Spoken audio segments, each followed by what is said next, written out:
Hey guys, we should be live. Yep. AT, can you say something so I can check your audio? Something, something. Awesome stuff. Hey guys, thank you. We are live. Sorry about that. I needed to reboot my machine because of a system update.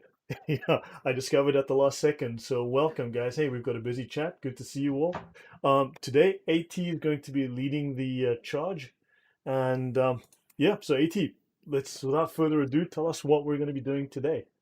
All right, so let me get my screen share set up.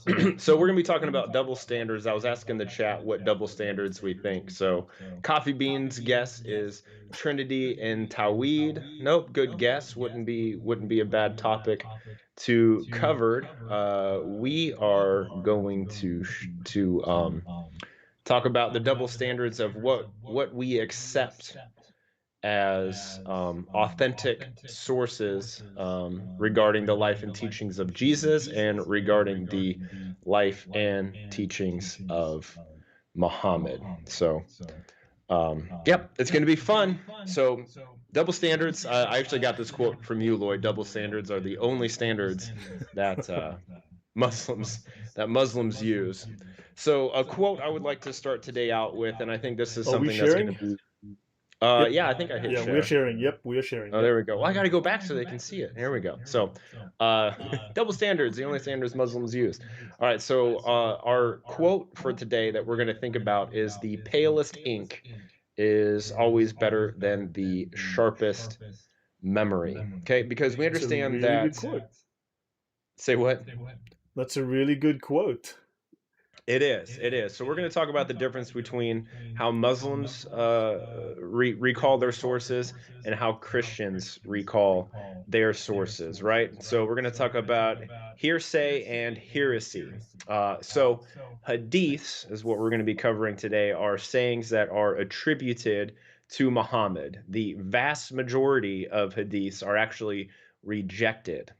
The accepted hadiths, the rest of them, the ones that we can read about today, are categorized into three main categories. So Sahih, that's going to be your most authentic. Hassan, which is still good, and Daif, which is weak but still accepted. Okay. Yeah, Um, can I mention something on that point? If we yeah. go into the Sharia, if we go into the Reliance of the Traveler, for instance, the Sharia manual, Hmm. it will tell you that Da'if Hadith are still more true. The probability of a Da'if Hadith being false is lower than its probability that it is true. And of course, the Sharia itself references Da'if Hadith, for instance. I've done this before on other shows. Hmm. So, especially a Da'if Hadith is not false, right? It is not false. It's just weak.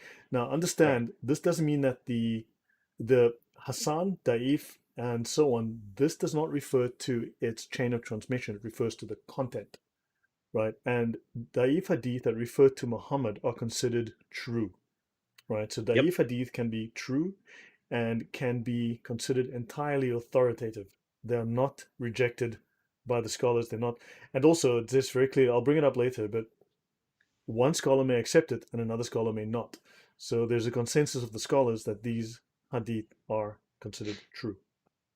Yep, yep. So that's kind of, yeah, exactly. So they're considered authentic, right? Otherwise they wouldn't even be recorded, right? So these are Right. things that the Muslims have deemed to be trustworthy. It's just how trustworthy is it? Yeah. And so when we start to bring up these hadith with our Muslim counterparts, right? Typically we'll bring up things like Aisha's age, beating of women, those types of things.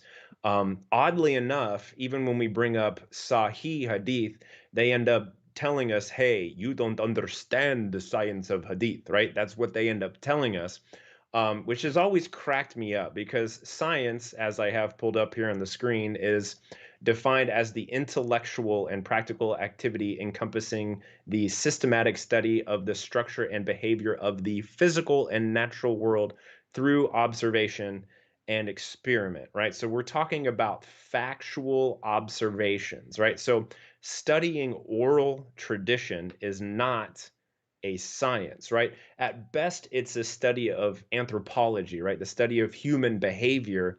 or a historical like study where we're looking into these different historical questions. Um, Probably more realistically what it is it's an exercise of insanity using arbitrary weights and measures. And at the end of the day, guys, this ends up being a popularity contest, right? How many scholars, how many Muslims say it's true? Well, the more the merrier, right? The more people who say it's true, the more authentic Yeah. it is, right? But that has nothing to do with science. That is just an opinion. Yeah. If I can, So just pause 1 second yeah. though and say thank you to Zahad. Thank you very much for the donation. Yeah, it should also be noted that you mentioned Bukhari had 7,500 authentic hadith. Hmm. He investigated something like 650,000 hadith Hmm. and only kept those for his Sahih. Now, it must be noted that these are not the only hadith that he found to be authentic. His, his Sahih is a compilation of the very best of the hadith, Hmm. not the only hadith, right? So, Yep. so don't forget, he rejected 95% plus of what he learned. And if you look at someone like Malik supposedly examined 750,000 hadith during his life. He Hmm. kept something like 5,000. So you're Mm. looking at 99% of the hadith are considered basically false. I mean, Yep. this is insane, and they still keep them around. Right? Exactly. So keeping in mind, what it is, I want to be as charitable as possible when I'm speaking to Muslims, right? So if they're going to tell me I don't understand the science of Hadith, well, I'm going to research what the science of Hadith actually is, so that when I engage with them, I'm as knowledgeable about this topic or more knowledgeable about this topic than they are, right? So, what is the science of Hadith? Well, basically, it's he said, she said, Muhammad said, right? So, according to the science of Hadith, a Hadith is graded upon the following four criteria. Okay, so one, the Hadith must be so well attested that it would be considered inconceivable that it could have been a lie. Two, the chain of narration must be unbroken, meaning that person A, B, C, D, down to when Bukhari writes it down, there can't be a gap in it, right? Three, everyone in the chain must be considered trustworthy. And four, this one's my favorite one, it must be free of oddness and fault. I still have no idea what that means. Um, so we're going to talk to you about two distinct things, right? Objective truth and subjective truth, right? So when we talk about the science of Hadith, we have two different criteria we can look at it. Objectively true, right? Meaning it's true no matter what. If I believe it or don't believe it, it's still true. Whereas subjective tends to be true based on if I believe it or not, right? The subjectivity of a belief has nothing to do with the objective truth or facts of the situation, right? Again, keeping in mind that I'm going to be looking at this and giving as much charity to the Muslim perspective as possible, I'm going to go ahead and grant that the first three criteria are relatively objective, right? And so we'll go back here real quick. So that means that it must be so well attested that it couldn't be a lie. The chain of narration is unbroken, and everyone is considered trustworthy. Now, we can come up with 1,000 questions about those three things, like how do I determine if someone's trustworthy or not, right? Like, how could I determine that? That's super subjective. The chain of narration is unbroken. Well, it may or may not be, but how do I actually verify that if the only thing I'm relying on is oral tradition? It wouldn't be that hard for me to be telling you a story about somebody named Jill and Jack that I talked to that said that Muhammad did this. Well, Jill and Jack might not actually even have existed. And I can tell you this big long story about how great Jill and Jack are, man. They gave charity, they paid the zakat, they fasted for Ramadan. And because it's oral tradition and you don't know Jack or Jill, you just have to take my word for it. Okay. So even though I'm considering it objective, it's really basically still subjective. And then the fourth criteria, meaning free of oddness and fault, well, that's completely subjective.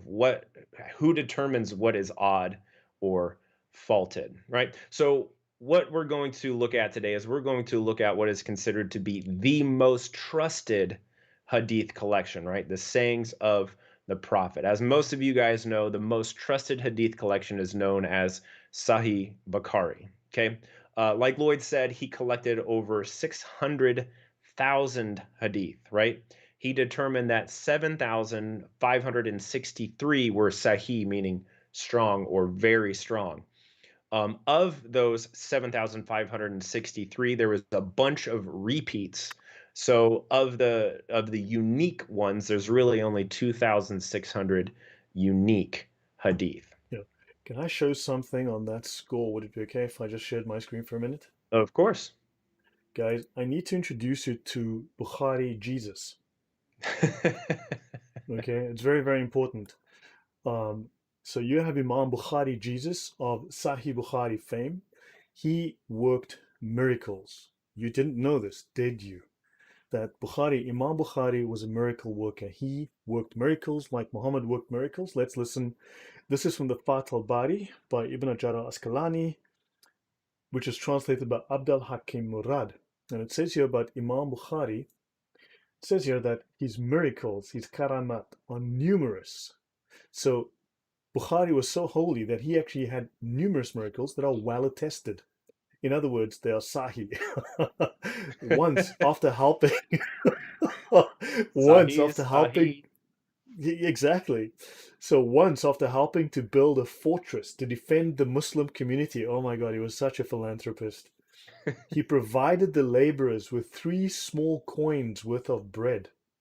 Mm. But even though there were 100 laborers, there was enough bread for everyone. So he provided them, I don't know if he provided them with 3 small fishes to go with that, but yeah. So Bukhari was a miracle worker. I don't know so yeah, there's loads and loads of miracles. Just thought you guys would love to know that. So Muslims, Right. if you can tell us more about the miracles, I'd love to hear more. And Going then on. later Yep. he crossed his disciples crossed the Red Sea, got into a storm, and he walked past them and said, "Peace be still," and the water calmed down too. That's what I assume happened to Bukhari here. Um, Yeah. yeah, I mean, just ridiculous stories that people believe. Apparently, I don't know if people actually believe this, Lloyd, but the insanity of this is laughable if people didn't actually believe it. So then it actually just becomes kind of sad, right? So aside from Bukhari pretending to be Jesus, here's another little piece of information about his biography. As you can see in my little map here, there's a up on the top right of the map, you see Bukhara. So that is where he was born. Okay, so he was born in Bukhara, which is 3,000 kilometers away from where Muhammad supposedly lived and taught and preached and all that stuff. Um, and he was born in the year 810 AD or 194 AH, which is after Hijrah.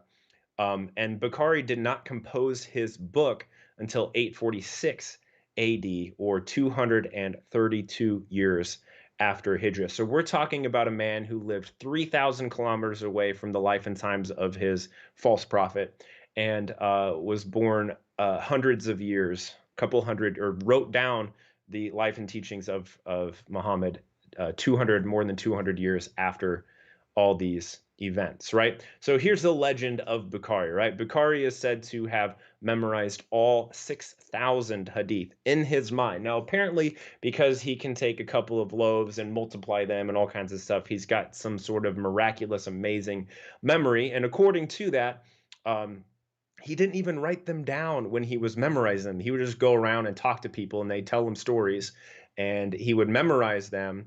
Um, and then based upon all the aforementioned criteria, I talked about those 4 different points, he compiled and finally wrote down Sahih Bukhari, right?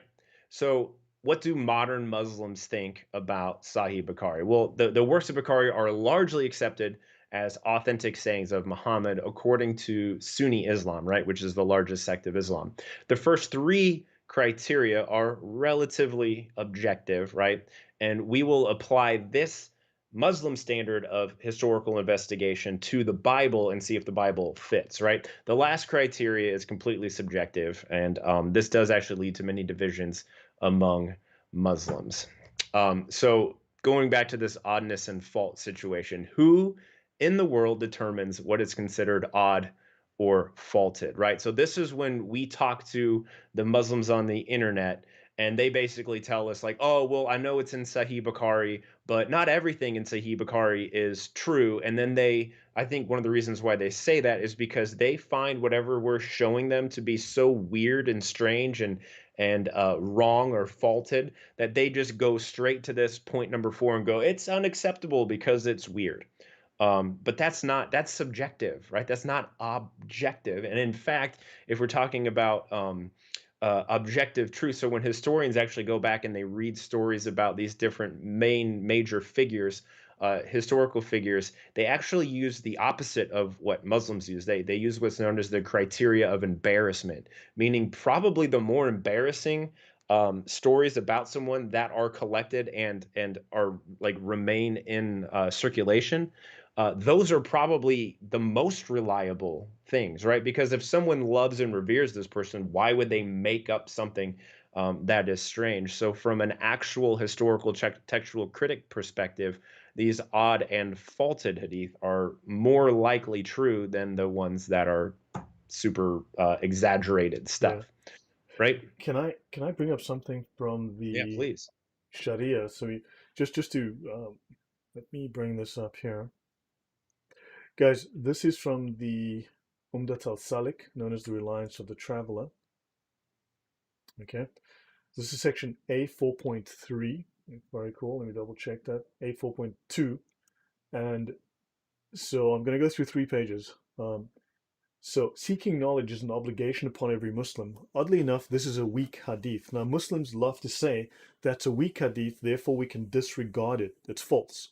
So, seeking knowledge is an obligation upon every Muslim. That's a weak hadith. So, Muslims are obviously, by their own rules, by their own logic, required to remain ignorant and stupid. Am I wrong? Well, they have to, otherwise they become apostates. Exactly. But Muslims will consider that's a weak hadith. Even when you mention Sahih Bukhari, they'll say that's a weak hadith. Well, fine. Now notice this is from the Sharia. The meaning of this hadith, though the hadith itself is not well authenticated, being weak, it is true. Hmm. Understand? So the Sharia explicitly utilizes weak hadith in more than one occasion. Now, as for the basic obligation of Islam, you have to believe in everything brought by the messenger with absolute conviction, free of any doubt, and you are not obliged to learn any of the evidence. So, of course, the message of Muhammad is not in the Quran, it's in the Hadith and the Sirah. Hmm. You're required to believe. So, that's why it's called the Sunnah, the way of Muhammad. That's why they're called Sunni Muslims. They believe in the Sunnah. Yep. Okay, I'm going to jump to the next page without getting into too much depth in terms of this. I'm going to go to page 676 now. Oh, gosh. Oh, yeah, of course. My bad. Okay, this is the one. So, now, this is another hadith. The Prophet said, a lie about me is not the same as a lie about someone else. So let me go down here. So, having discussed, now this is a discussion on hadith. Again, having discussed lies and forgeries in hadith, we must strictly distinguish them from the hadith category called not well authenticated, da'if, literally meaning weak. So termed because of such factors as having a channel of transmission containing a narrator whose memory was poor, one who was unreliable, unidentified by name, or for other reasons. Such hadiths legally differ from forgeries in the permissibility of ascribing them to the Prophet. So weak hadith can be legally, according to Islamic law, ascribed to Muhammad, and therefore they are 100% trustworthy. Okay, let me go on to the last reference that I'll make here. Any questions so far? It's haram to lie against Islam. They have at least 6 standards in I debate. Okay, he changed his opinion 4 times in one argument. Yeah, of course. Now, But understand. he So, wasn't lying though. well, the thing is to keep, for Muslim, lies to keep the peace. That is not considered lying. You are telling the truth. That is considered entirely truthful. Okay, so W48.0 weak hadiths from P9.5. A weak hadith or da'if is a term for any hadith with a chain of transmission containing a narrator whose memory was poor. Now understand, it says weak cannot be equated with false. Weak cannot be, right? Hmm. So understand that this just means that you have a chain of transmission. So weak refers to the chain of transmission, not to the content of the hadith itself. That is a reference to the chain of transmission.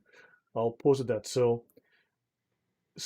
Well, So anyway, they mention here multiple means of transmission, okay, which can raise a hadith from well authenticated Hasan to rigorously authenticated, or from weak to well authenticated.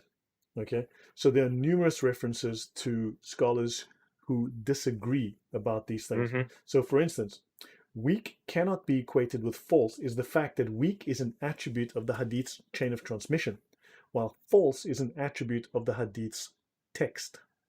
mm. So, when they say it's weak, you cannot refer, the weak does not refer to the content of the words, what it says, what's known as the matan, right?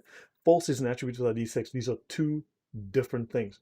And they do speak of contradictions between scholars where one grades it as sahih and another one grades it as weak. And there are numerous hadith with this inconsistency going on. I'll pause Right. there. Sounds super objective and scientific to me and not completely subjective. Completely. Um, I mean, that's who knows, and that's the thing, Lloyd. And that's why I like what you do because you just go straight to the top, right? Which goes, basically to the Sharia manuals, which lay it all out for you, right? If I'm just a lay Muslim and I know nothing about the Sharia manuals, I'm going to be looking at all of this information, reading one scholar over here that says, "Oh, this is not authentic," and then I go to another scholar over here and they say, "Oh, no, it's totally authentic," and this is how I read things. Like, it is absolutely confusing. Um, and like I said, there's no science. This is not science. This is just subjective. Like, I like this because I want to like it, so therefore I accept it, or I don't like this, so therefore I reject it. That's, to me, that's basically how you can predict whether or not a lay Muslim is going to accept or reject a particular hadith, right? So Muslims accept Sahih Bukhari based on these four different things, right? So they accept his hadith collected in 232 years after the death of Muhammad. So the sayings of Muhammad, they trust that someone living 3,000 miles or kilometers away, 230 some odd years later, can accurately collect the sayings of Muhammad. So that's their standard right here. This is what they accept. And we're going to start to apply this to the Bible here in a minute, right? So they accept oral tradition as scientific proof, right? So therefore they accept his methodology. So that it must be so well attested. We've covered this, right? That it could be inconceivable that it could be a lie. The chain of narration is unbroken, and everyone in the chain is considered trustworthy, and it's free of oddness and fault. That is what the Muslims are willing to accept. That is their standard Yeah. of Now, what is acceptance. interesting is that they do not consider, Islam does not consider the Bible as mutawatir, which is authentic, as reliable. Now, oddly enough, the Bible has something between what, 25 and 30 something thousand copies, right? Hmm From the original Hebrew through to Latin and Greek, right? So Yep. you've got something like 20,000 copies of the New Testament. The earliest documents date from like 25 years after the Gospel of John. Now, of course, when you look for the oldest Qurans, the oldest Quran is at least 100 years after the death of Muhammad. And of Yep. course, it's only a partial copy. It's like a 45% hmm of the document. And Exactly. not only that, we do not have the original Uthmanic manuscripts. We don't have the original Ibn Mujahid manuscripts. We don't have any of the earlier manuscripts. None of them survived. Mm. The oldest four Qurans are all well known, like the Topkapi and the Yep. Samarkand and so on. And all of them are partial. Some of them are like 30, 40%, some are maybe 70%. But we do not have a complete Quran until hundreds of years after the death of Muhammad. We Yep. don't have any of the original manuscripts. Here we've got tens of thousands of copies of the Bible, and they're like, that stuff is not authentic. But we got James, who told John, who told Sally, who told Ilham, who told Muhammad, who told Muhammad, who told Muhammad, who told Muhammad, who told Ahmad, who told Muhammad, who told Ahmad, who told his grandmother, whose then a goat came in and ate some of it, but they uh-huh. and that's legit. You're like, huh? I love how you said all of like they're by the way, everybody, they're all different Muhammads. It's just everybody names their kid Muhammad, so that's part of the chain of narration. Yeah, No, Lex you're Van absolutely Man. right, Lloyd, Yeah, and sorry. we're gonna get into the kind of the depth of the Bible and how it was brought in, keeping in mind what Muslims are willing to accept from their sources, and we're gonna apply that same standard to the Bible to see if they ought to be accepting the Bible or not, right? So we're gonna ask these four questions, right? So is the Bible written and completed, by the way, within 232 years of Jesus, right? If the answer is yes, then that will check off one of their criteria. They should be willing to accept the Bible as true if that's true, right? Is the Bible written within 3,000 kilometers of the life and teachings of Jesus? If the answer is yes, guess what? They should be willing to accept it. Is the Bible collected from reliable oral tradition or even written tradition, right? The answer is yes, they should accept it. Is the Bible so well attested that it would be inconceivable that it could be a lie, right? So does that mean that it has an unbroken chain of narration? Is everyone in the chain considered trustworthy? And is it free of oddness or fault? I don't even know. So Well, here's the thing. Within Islam, look, within Christianity, we've got, like I said, like 30,000 copies of the original documents, right? Roughly 30,000 copies. You can compare those documents. You can do a textual analysis. You can compare them all and see what changes may or may not have taken place. Within Islam, you have chains of narrators who claim, and people who wrote these things down hundreds of years later, who said, this guy said that, and he's mhm. trustworthy because he walked a little old lady across the road. Okay, fine, fine. But here's not only, but here's the thing: they have multiple different standards. So, for instance, within the Sharia, let me just show. I'll just take this away again. Mhm. There's a distinction between text and transmission. So, the content of the hadith and the chain of transmission, the isnad, and forms of evidence other than the authenticity rating of the chain of narrators. So, in other words, so chains of narration other than the authenticity rating, the Sahih, the Da'if, the Maudu, and all that, are sometimes admissible. For instance, when there's a consensus amongst the scholars who've received the hadith and they chose to believe it. So no matter what the rating of a hadith is, if the scholars say that one's good to go, it's good to go. And it says here, such a hadith is acceptable, even obligatory to believe. Yeah, I mean, again, basically nobody has any idea about anything. There's no consistency anywhere. That's basically what I'm hearing. Um, Yes. that's it, right? And so is there consistency with biblical textual criticism? I don't know. We'll find out. So the Bible meets and exceeds the Muslim standards for Sahih Hadith, right? So therefore, the Bible must be Sahih, right? It's probably mutawatir, right? Since it's going to be like so well attested, there's no possible way that it could be false, right? So, question I have for any Muslims who are watching this now live or that will be watching this, or if you guys want to send this video to some of your Muslim friends, here's a question: if the Bible meets and exceeds the criteria of the Hadith, why do Muslims reject it, right? We have to apply same standards, right? So let's talk about first the dating of the New Testament, right? So the New Testament was written and completed before the death of the apostles, right? That's within the lifetime of the eyewitnesses who saw, spoke to, and learned from Jesus, right? This fact right here is far superior to the Islamic traditions, right? So, again, like I said at the beginning, the written word is much more reliable than oral tradition. So, not only is the Bible written down, but it was also dispersed into the Roman Empire and beyond immediately upon its writing, right? So, there was never and no central authority over the written transmission of the Bible. So, that therefore, the text could not be centrally altered.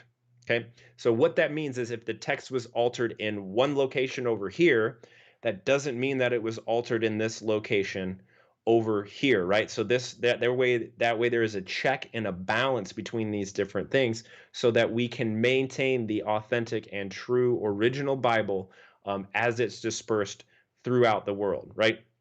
Like I said, it was written during the lifetime of eyewitnesses, and therefore, if it contained errors, the eyewitnesses would be able to correct those errors. So we Right. talk. So the geographic dispersion obviously means that's a check and a balance against fraud because you would Yes. have obvious discrepancies. Hmm. If this happened in Syria, for argument's sake, versus Greece or widely separated geographic areas, yeah, No, exactly. No, I mean, and speaking of geography, right? So we're talking about people who are writing these things in the location of the life and events of Jesus, relative to Sahih Bukhari, who lives 3,000 kilometers away and 200 years yeah. later, right? So the Yeah, location, yeah. Go ahead. Coffee What? Bean just did the maths on Bukhari. He apparently learned 102 hadiths by heart per day. Of course he did, but he also, multiplied bread and fish or something like that. So he can do anything he wants. Allahu Akbar.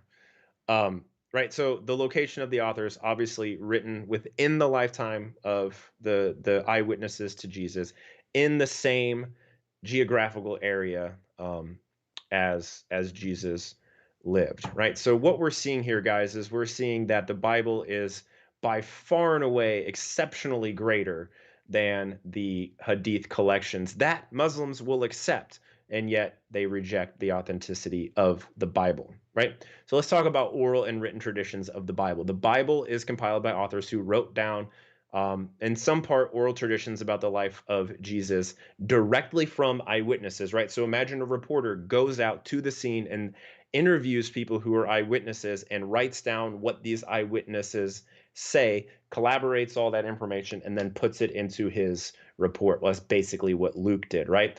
Or they themselves were eyewitnesses of the event, right? Like the disciple Matthew was an eyewitness, and the disciple John, the one that Jesus loved, was an eyewitness. And we'll talk about a little bit more of that in detail, where kind of Mark comes into play and how he was a scribe of Peter.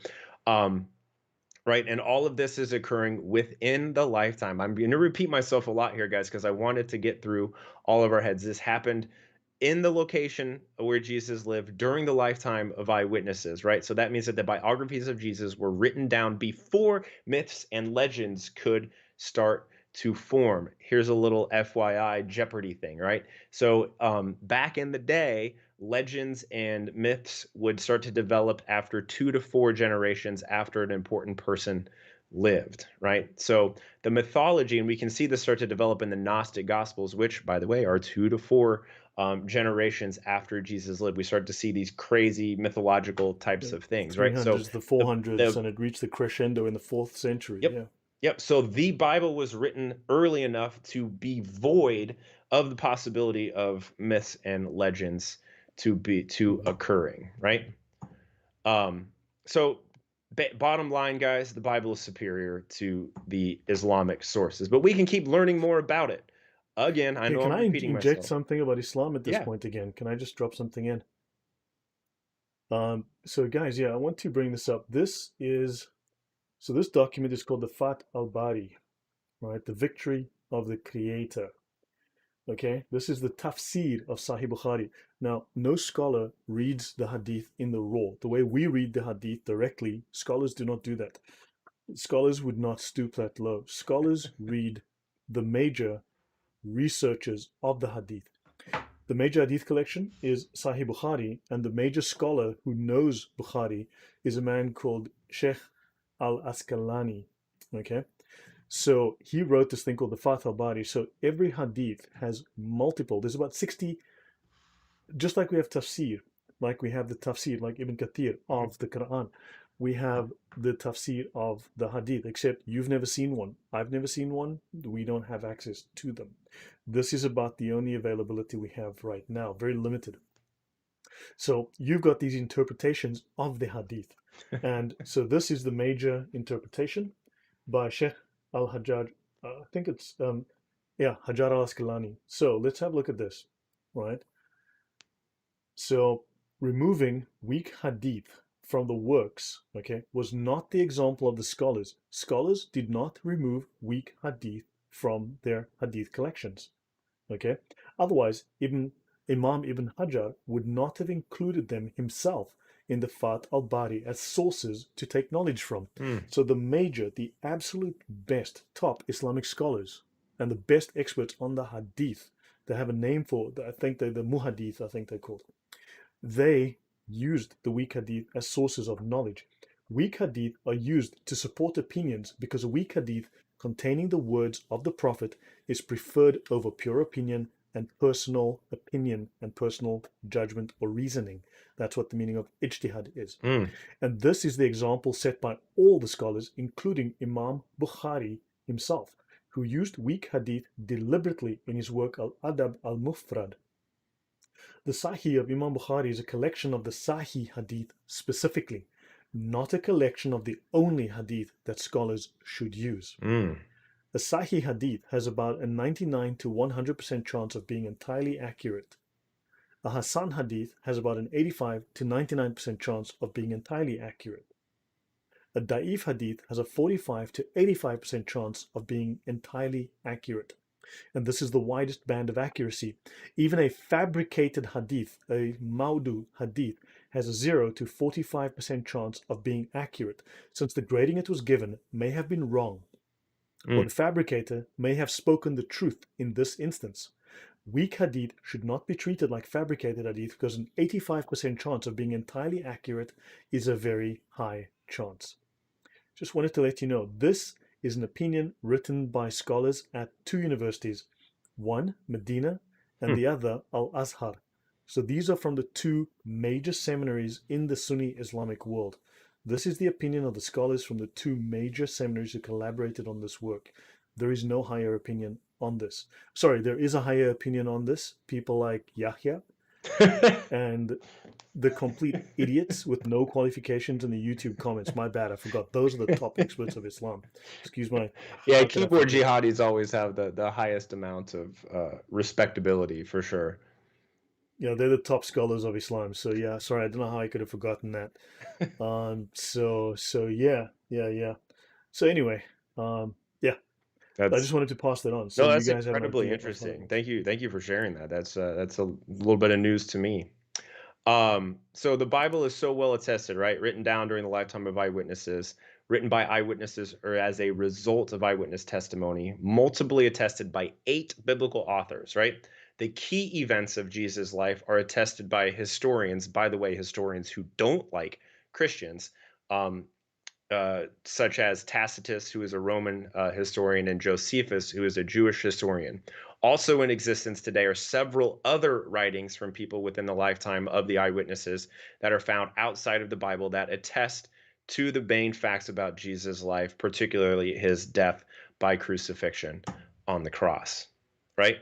So, what do we have as Christians? We have the unbroken chain of authorship. Okay. I'm not saying narration, I'm saying authorship because the palest ink is always more accurate than the sharpest memory, right? So, let's talk about some of the authors, right? John, who is the author of the Gospel of John and a bunch of other books, claims in his gospel to be an eyewitness and the disciple that Jesus loved, right? Here's what's interesting about John. John is known personally by all of the other biblical authors, such as Luke, who is the author of the Gospel of Luke and Acts, and a traveling companion of Paul. Peter, who is the author of 1st and 2nd Peter. John Mark, who is the author of the Gospel of Mark and a scribe of Peter. Matthew, who is the author of the Gospel of Matthew and disciple of Jesus. James, the author of the Epistle of James, the leader of the Jerusalem church, and in some traditions, Jesus' half-brother. Paul, the author of 13 to 14, and the reason why I say 13 to 14 is because we're not quite sure who wrote Hebrews, New Testament books. John knew all of these people. John claims in his gospel to be an eyewitness. All of these people collaborated, knew each other, and could peer review one another, right? So if all the authors know each other personally, they could peer review the writings, even if the authors discipled nobody else, right? So we're talking about chain of authorship. Even if the only thing we had was the writings of these authors and they didn't teach anybody else anything, it would still be a valid historical writing. Okay. I just want to However, pause it for a moment. say what? Just sorry, two things. Thank you very much for the donation, much appreciated. And two, yeah, we have the crosstalk. Shamun Khakan is in the chat. Thank you for stopping by. Really appreciate it. And hey, I want you and AT to get together at some point and do a show. I think you guys would do something really interesting. So yeah, I have I did pass on the information. So guys, I hope you guys will get together and chat soon and do a show, and then I can come and look in your comment stream. Okay. Oh, there you go. You can spam us and annoy us or something like that. I will. No, I'll be Mr. Muslim. I'll be asking questions. no, I really look forward to it. I apologize for not reaching out to you yet, brother. I just had a baby a couple weeks ago, so I've been kind of whatever. And then Lloyd and I always have our standing time, but we should definitely make some time to get together. I would love to interview you. I would just want to get to know you, get to know your story. So look for that here in the upcoming year or two, however long it takes for me to get my life back in order.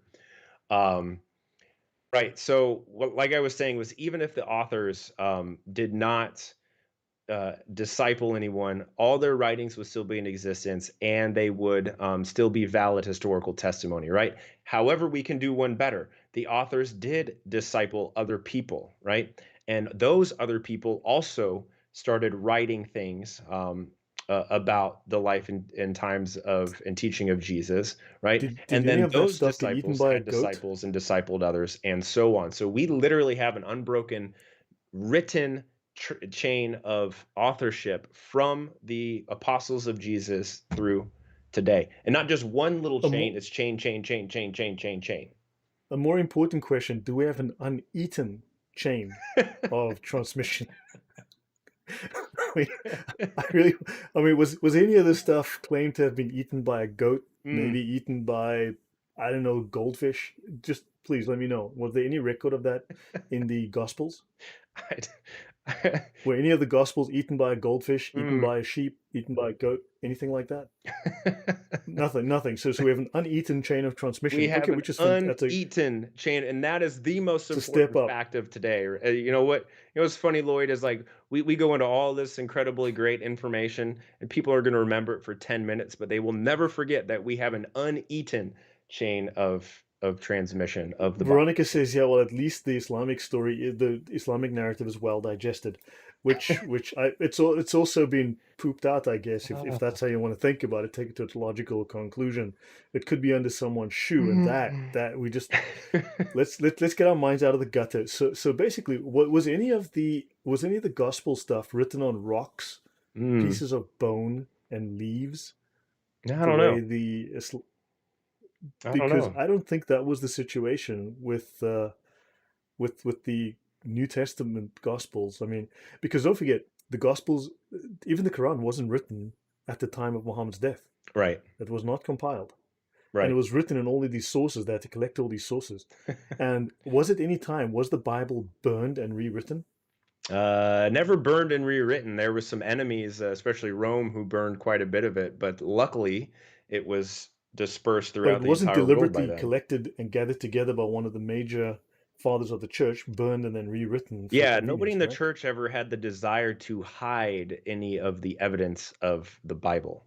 Um, yeah, we could totally do a show on how the Quran came to be and how there are holes, lots of holes in the narrative. But yeah, that's anyway. Would those be like tooth marks, like holes left by tooth marks, or Mostly by the goat. But yeah, who knows? Who knows? You know, the battle of was the battle of Yamama. Yeah, that's a whole issue. Um, okay? anyway, back to the topic. Reliability of the biblical authors, the witnesses, right? So, by the nature of the multiple attestations of more than 8 biblical authors, the uniformed message and their witness and their testimony, the confirmation of their testimony by both friendly and enemy writers, the datings of their writings, which were completed and compiled before the death of the eyewitnesses, and the location of where their writings came from, which is within the location of the life and teachings of Jesus.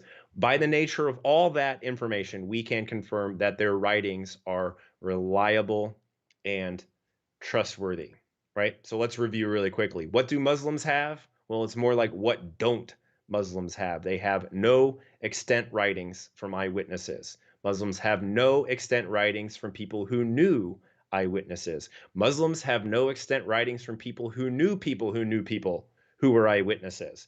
Muslims have no written and reliable testament until Muhammad al-Bukhari, who came over 200 years later and compiled his Hadith collection, right? If that is their standard, then the New Testament by far and away exceeds their criteria, right? Again, reviewing Christians, we have first century authorship, writing, attestation, eyewitnesses, and peer review. We have everything that you could possibly ask for when it comes to the historicity of the accuracy of the teachings and life of Jesus, right? So this is kind of Which what I we're going think is probably why Muslims had to pretend that hearsay is a form of science, that they have these rigorously authentic chains of narration, these mutawatir hadith narrations, because they actually have no textual proof. They've only got hearsay. This guy told this guy, told that guy, told this guy, and this guy had a good heart and he loved his grandma very much, and to. therefore he was reliable. Yeah. This is quite literal. They have no actual physical evidence. They've got no proof. They have no early Qurans. And therefore, they disparage the written texts and they state that their hearsay is actually far more reliable. Well, it's scientific. It's science. I don't even know. Sure, I mean, Um, for given low values of science, I'm sure, yeah. right. So this is a great question that I get a lot from non-Christians and Christians alike, right? So a lot of Christians don't realize how their manuscript, how our manuscript came to be, how our New Testament came to be, how reliable it is, right? So if we're uneducated to this, sometimes it can be a little bit of a daunting question to answer, right? When we get accused of our text being corrupted and blah blah blah blah blah. Well, you won't question it once you realize the actual facts of the situation, right? So I mentioned some of these facts already, right? So the text grew and it was never centrally controlled, right? It quickly spread throughout the entire Roman world and beyond. We have in existence today over 5,800 Greek manuscripts, right? We have tens of thousands of total early manuscripts written in Greek, Coptic, Syriac, Latin, and Armenian. Okay. Can I throw So something we in have there? a plethora of information. Yeah, go ahead, brother. So, in terms of the way that science examines, in terms of the way science works with texts, right, to establish the authenticity of a text, they will look at the number of copies. Now, the second Mhm. most authentic document in history is Homer's Iliad. Homer's Iliad has 630 or 625 copies in existence that have been discovered. Mhm. And these copies corroborate each other, and these copies therefore verify that this is an authentic transmission of the document. For the Yeah. Bible, we've got something like 32,000. Now, just for the Greek versions of the New Testament, we've got 5,852 known copies, right? Yep. 5,852. Now, if you consider we also have 10,000 Latin copies, then we have 10,000 Syriac and Aramaic copies. So you Yep. have, just for the New Testament, you've got 26,000 copies. This is significantly more than the 620, 630 that are used to establish the authenticity of the Iliad, right? Mhm. Which is the second most authentic document. No one disputes the authenticity of the Iliad, right? So Right. the Bible has dozens of times more authenticity. For the Quran, we've got like, we're collecting Easter eggs right here in February, man. So yeah, Uh, moving on. Easter came early this year. Yeah. And kind of as you were talking, another way that you can verify the accuracy or the historicity of a document such as the Bible is you can actually verify this through archaeology, right? Through geography. So when you read through the Gospels, when you read through the epistles and stuff like that, you get these little like, oh, they went here. There was this, particular thing of geography. Here was this political figure. And if that document was written at that time, then the geography and the political figures and stuff like that of that day are going to be accurate, right? Which the Bible is. The Bible is archaeology, the geography, and the main political figures of the time are 100% accurate to what it is that we know about it, right? So that's another way to verify the accuracy of any document, but as we're talking about it, the New Testament, right? So how many documents do we have? We've been talking about this, right? So we have 2.6 million, right? I'm gonna do my Dr. Evil thing, million pages of Greek manuscripts. The average size manuscript is 450 pages, and most of these manuscripts that we have in existence today, because they were written on papyri, which are that falls apart really quickly. Most of them are from the years 100 to 300 AD. So let's learn a little bit more about the gospel authors, right? So Matthew, I mentioned this earlier, is disciple of Jesus, tax collector, and he wrote his gospel, most people believe, for a Jewish audience. Mark, who is the scribe of Peter, he wrote his gospel, most believe, for a Roman audience. Luke, who is a physician, a historian, and a traveling companion of Paul, well, he says at the beginning of his gospel, he wrote it for a friend.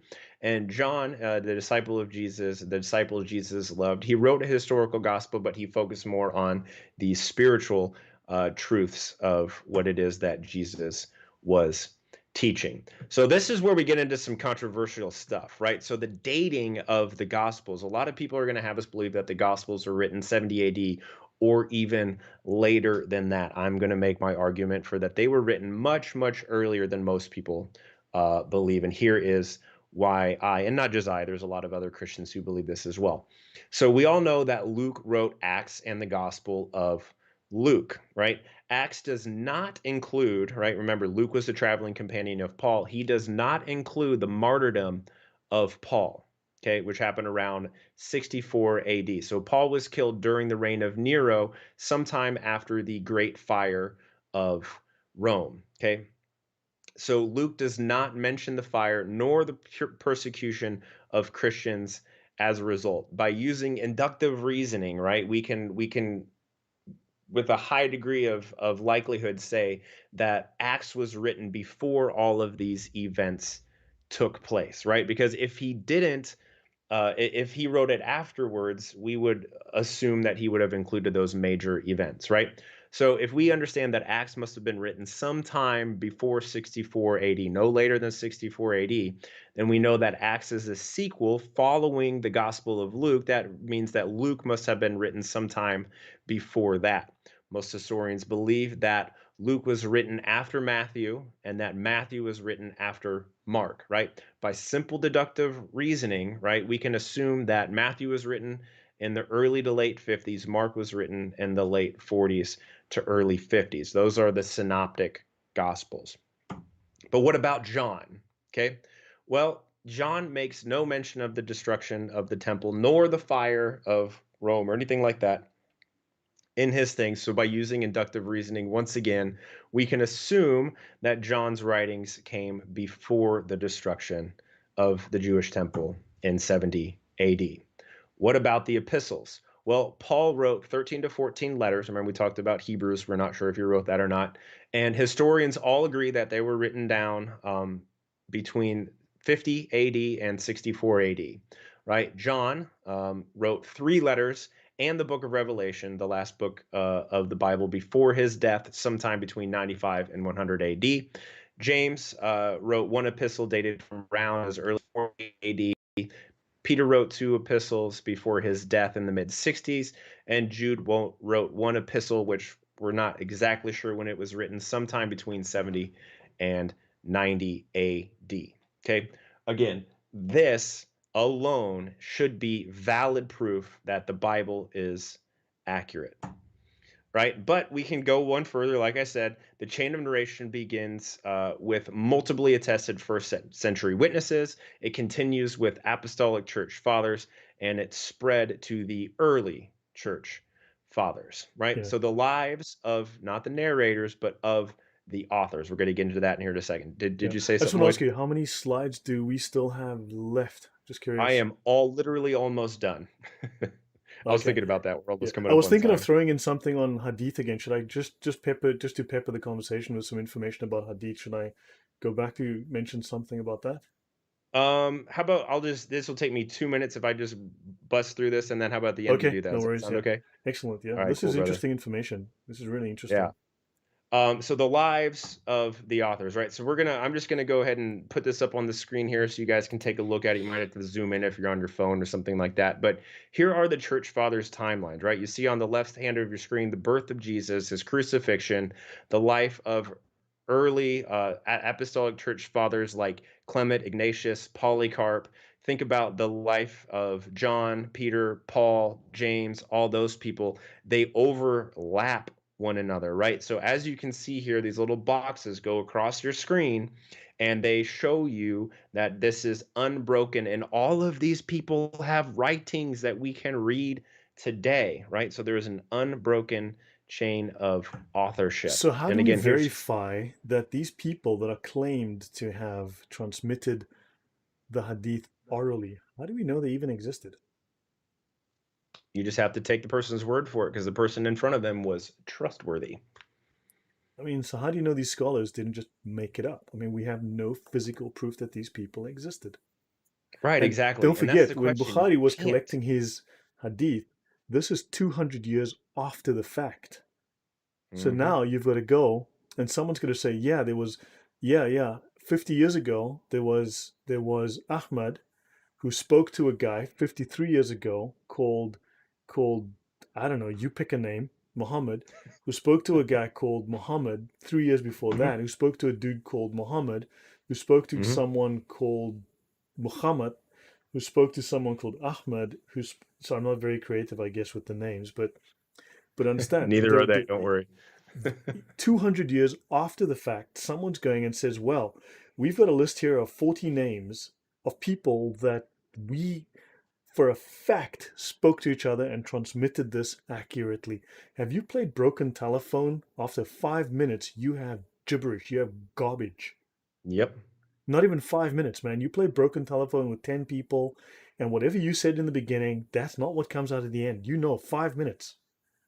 And imagine 200 years later, someone comes along and says, do you remember when we had a conversation about, when this happened? Like, no, you don't. Like, sorry, Mhm. go on, please. Yeah, but I mean, No. nonsense. Yeah. Oh, it's a great point though. It's insanity. Like I said, at best, this is an exercise of insanity using unequal weights and measures. Here is just another graph showing you the names, and you can go and look up Clement of Rome, Ignatius of Antioch, Polycarp of Smyrna, Justin Martyr, Irenaeus, Clement of Alexandria, Origen of Alexandria. You can look up all these people, Tertullian, whoever it is, and you can go and find their writings literally today.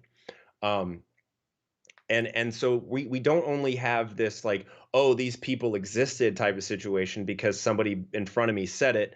We literally have their paper and pen and writings and copies of their stuff that have been dispersed throughout the entire world, throughout the entire Roman world at first and throughout the rest of the world now. Uh, There is no it's, just doubt. pause a second. Erican's Yeah. asking, what's the gap between Origin of Alexandria and Eusebius? Because there seems to be a small gap. There is a little bit. Let me go back to the last slide. I think we might be able to see that if I can get my computer working And you have right. Cyprian as well. So there's Cyprian, Origin, and Yep. So right Eusebius. here, Origin 254, Eusebius was at 260, right? So we've got a little bit of a gap there. But when we move forward, what we were looking at there was the Greek fathers. When we move forward, what we see is the Latin fathers. So like Cyprian of Carthage is going to be overlapping, it looks like, from there. So that's a good question. Um, but having said that, right, the conclusion, for Muslims, the Bible exceeds the Muslim requirements for authenticity by far and away. So if a Muslim's willing to accept Sahih Bukhari as authentic, they should accept the Bible as mutawatir. It is by Yeah. far and away much more authentic than the things that they are willing to But accept.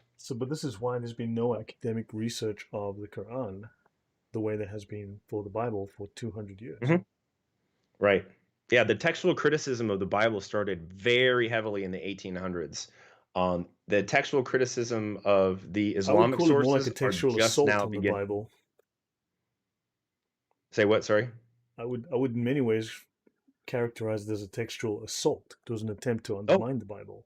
absolutely, right? And the cream rises to the top, right? If the I appreciate it. If the Bible is true and you assault, and it still stands, man, I trust it that much more. Real Right. quick, back to Erican. That is a good question that you were asking.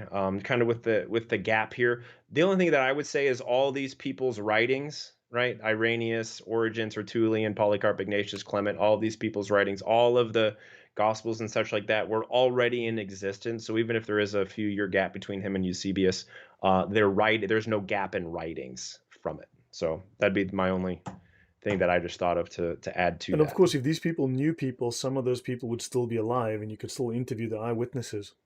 Mhm. So a Yep, 6 year gap is very minor, and they would have had friends and people they trained and mentored and students and others who knew them, so they would be able to report upon that. So I think that's still viable. I agree. Whereas for me to I go and agree. see, okay, well, what did this dude say 300 years ago, 200 years ago? It's like, okay, I don't know. Yeah. Right. Okay, very interesting. Yeah. So hold on. I was going to say something. Yeah, guys, I just want to, uh, Sharia law, I just want to mention something about this. Again, back to Hadith, since you were talking about the authenticity. I want to mention when a person who has related a Hadith is an Islamic scholar of the first rank, okay, and this is a warning coming from the Islamic law. It is not enough for a student or popular writer or a YouTube commentator to find one chain of transmission for the hadith that is weak and then try to undermine that hadith. He doesn't decide the authenticity of hadith. That's done by the scholars, right? There are a great many hadith with several chains of transmission and adequate scholarly treatment of how these affect the hadith's authenticity has been traditionally held to require a master of hadith, known as a hafiz. Those like Bukhari, Muslim, Dahabi, Ibn Kathir, or Suyuti, who have memorized at least 100,000 hadiths, their texts, the chains of transmission, and significance to undertake the comparative study of the hadith's various chains of transmission that cannot be accurately assessed without such knowledge. Now, of course, we know that the YouTube commenters know diddly, as you well know. They are absolutely unqualified to make any such assessment. They are simply just saying random things and hoping for the best. So today, when not one hadith master or hafiz remains in the Muslim community, we do not accept the judgment of any would-be reclassifiers of hadith, no matter how large their popular following, unless it is corroborated by the work of previous hadith masters. And it's called the muhaddithin. Those are the scholars of the hadith. And just a final point here, hadith are a pitfall. This is Sheikh Abdal Hakim Murad. This is the guy that I mentioned earlier who told us about the wonders of the Bukhari Jesus, who told us about the miracles of Bukhari Jesus. He happens to be the dean of Cambridge Islamic College in the UK, which trains imams for British mosques. He was voted Britain's most influential Muslim thinker by Jordan's Royal Islamic Strategic Studies Centre in 2010, and he has translated a number of books from the Arabic, including sections of Imam al-Ghazali's Ihya Ulum al-Din, which is the second most popular Islamic spiritual work after the Quran itself. This is the second most popular book read in the Islamic world after the Quran. And he says, there are few hadiths which can be understood adequately without reference to the often complex debates which have taken place concerning them between scholars. And he goes on to say, Sufyan ibn Unayna, or Yahya, the great early hadith scholar, used to remark, blah, blah, blah, blah, blah, blah. The hadith are a pitfall except for the scholars. So, in other words, only the scholars can understand the hadith. For this reason, no Muslim scholar of repute uses a hadith before checking the commentaries to ascertain its precise meaning, context, and application. Mm, Just thought I would throw that in there. yeah. So yeah, thanks. I hope, guys, that was useful. So, Harasade asks, is there any way we can acquire the slides shown 5 minutes ago? Yeah, You, I was asking him if he was talking about yours or mine. I'd be more than happy. Do I just share that with you, Lloyd, or and then you I, could post it in there? I don't know. I normally just link my stuff in the description because I link it online using, are you using PowerPoint or using something from the, Yeah, it's PowerPoint. I could turn it into because like a PDF or something. You can do that probably, yeah, because there's no animations. Yeah, I typically just link the PowerPoint online. I make an online copy and share the link, but yeah, make a PDF and Okay. we can Yeah, just or if put it in the anybody ever wants description. to, yeah, and Yeah, if anybody ever wants to contact me, or get something specifically like that, just asktruthapologetics@gmail.com. So right. just shoot me a message. I'll be more than happy to share anything with you. Yeah, and then of course we have who can memorize 100,000 hadiths? That's Veronica at the well. Well, the thing is, if you read like for instance, there's a story about Malik, right? One of the four founders, one of the four Mujtahid Mutlaq, right? They called because these Mujtahid Mutlaq is the infallible scholar of Islam. So that's one of the founders of the four schools of jurisprudence. In other words, these are scholars who are basically perfect in their understanding, right? Error-free scholars. And he basically says a scholar needs to know at least 300,000, if not more. It could be 500,000, but if I remember the story, but you need to know at least 300,000 hadith to be a muhaddithin. So, Adam Leuchter, there's an interesting study of the oral tradition among Yugoslav Muslims in the 30s. It says a lot about the oral tradition, maybe. So, okay, yeah. Oh, the Hmm. one showing the Bible dates. That was the Bible dates. So it's from Harris Sadia, AT. Yeah. Say what? The Bible dates. The one showing the dates of the Bible, the Oh authenticity of the yeah, Bible, I think. Yeah. yeah. I'll just share the whole thing.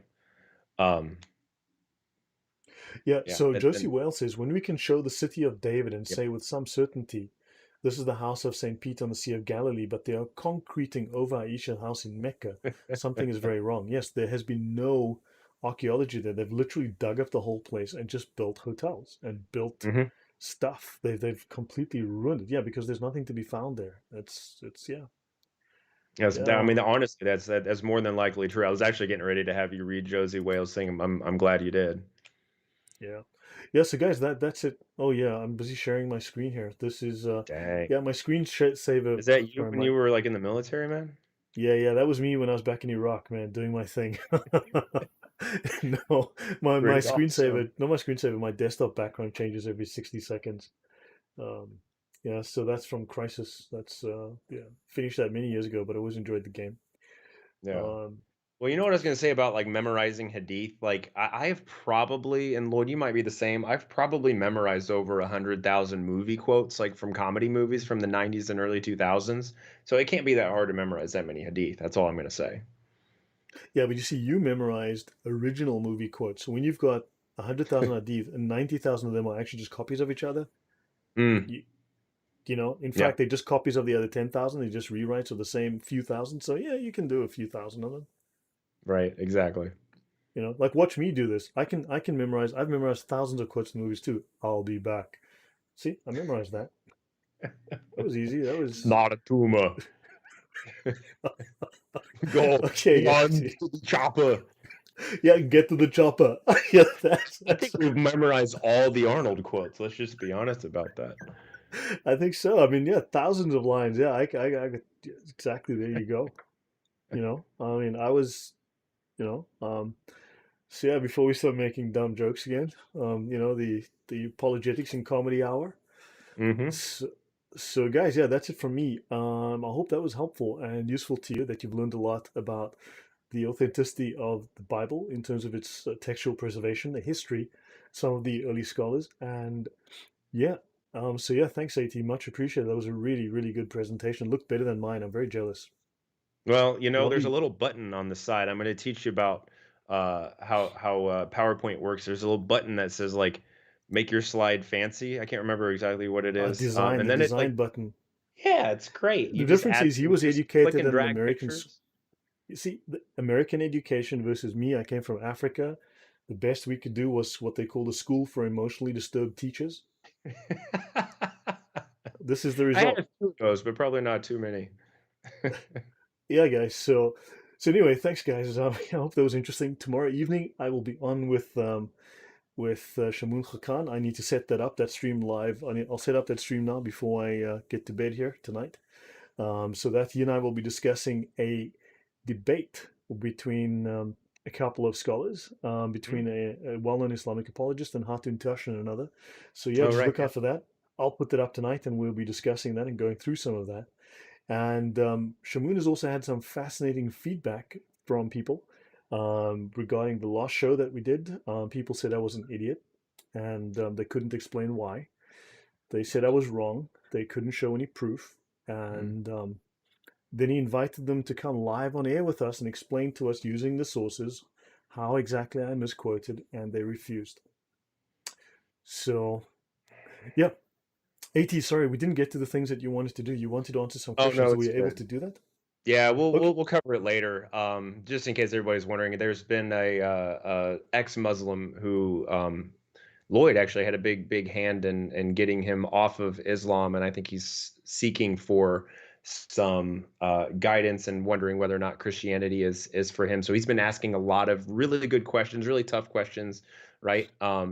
And so I did prepare a little bit of an answer for him because he actually asked me the same question that Ahmed Dot has been asking regarding can God be seen or blah blah blah, which I prepared something for, but we'll be able to cover that, Yeah. Lloyd, next week. Yeah, So sometimes it's he nice to leave them on a yeah, after cliffhanger. about 2 weeks of back and forth, and I was just throwing the sharia at this guy, and and his own sources, he turned around one day, and some of you guys were there. You were part of it, and he said, "I can't defend Islam anymore. I can't do this anymore." And Yep, he's been talking to AT, and yeah, we're praying for the best. So that absolutely. was yeah, that's quite humbling when that happens. It's happened a couple of times. I gave the guy a really hard time, but he was one of those who was doing the whole "if Jesus" thing and "if you're this," and you know, he was pretty nasty. But yeah, what can I say? Uh, you know, things changed. Exactly. It's So awesome. so yeah, cool man. Hey guys, I gotta call it. Yeah, it's back to the salt mines tomorrow. You know, Better than the coal mines, I suppose, but yeah, it's all good. you're right. You're right. Better than the coal mines. Yeah, but yeah. So yeah, guys, if anybody wants some salt, let me know. I'll try and mine some tomorrow. Look, guys, thank you very much for the great questions. I do appreciate the donations, and thank you for the very active interactive chat. I hope this has been educational and helpful, and that the jokes have been funny. I know previously it was given old joke a home week, so we were donating old jokes. This time, I think we had a few fresh ones, and yeah, guys. So thank you very much. Any last words, At? I'll let you finish off. No, just God bless you, everybody. Have yourself a wonderful, wonderful week, and we look forward to seeing you next week. Thanks, guys. Have a good night. Have a great week. Have a great weekend. Oh, by the way, my dad is well.